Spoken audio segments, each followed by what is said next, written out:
ہم دعا لکھتے رہے وہ دغا پڑھتے رہے، ہم دعا لکھتے رہے وہ دغا پڑھتے رہے، ایک نقطے نے ہمیں محرم سے مجرم بنا دیا۔ جیسا کہ علامہ اقبال کو پاکستان کا قومی ہیرو بھی مانا جاتا ہے اور ان کے چاہنے والے بھی بہت زیادہ ہیں، مگر جہاں چاہنے والے ہوں وہاں پر کچھ ہیٹرز بھی موجود ہوتے ہیں۔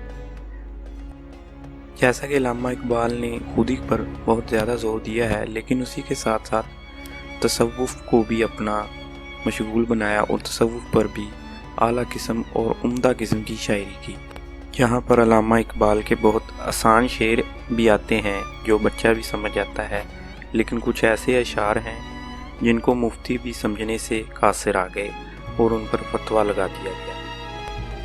ان اشعار میں سے ایک شعر یہ بھی ہے کہ ہمت ہے تو کر فردوس بری پیدا، ہمت ہے تو کر فردوس بری پیدا، مانگی ہوئی جنت سے دوزخ کا عذاب اچھا۔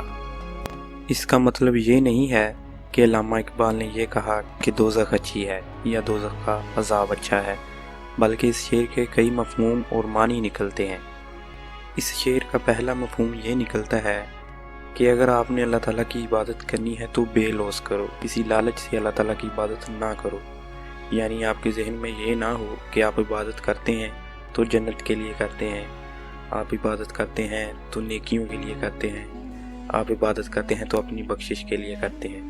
انہوں نے اس شعر میں یہ کہا ہے کہ عبادت کرو تو صرف اللہ کے لیے، نہ کسی نیکی کی طلب رکھو اور نہ کسی جزا کی، صرف اور صرف اللہ تعالیٰ سے عشق رکھ کر ہی اللہ کی عبادت کی جائے۔ اور اس شعر کا دوسرا مفہوم یہ نکلتا ہے کہ اگر آپ دنیا میں کام کرتے ہیں تو خود اپنے ہاتھ سے کریں، کسی سے مانگنے کی ضرورت نہیں ہے، اپنی محنت سے کمائیں، اپنی محنت سے کھائیں۔ اگر آپ ایسا نہیں کرتے ہیں تو اس سے بہتر ہے کہ آپ بھوکے مر جائیں، غم و تکلیف میں رہیں۔ اور یہی خودی ہے، خودی میں اور غرور و تکبر میں زمین آسمان کا فرق ہوتا ہے۔ امید ہے کہ اب آپ کو اس شعر کی سمجھ آ گئی ہوگی، اور اگر آپ کو سمجھ آ گئی ہے تو ویڈیو پسند آنے کی صورت میں ویڈیو کو لائک کریں اور چینل کو سبسکرائب کریں۔ اگر ہو سکے تو اپنے دوستوں کے ساتھ شیئر بھی کر دیں تاکہ معلومات پھیل سکے۔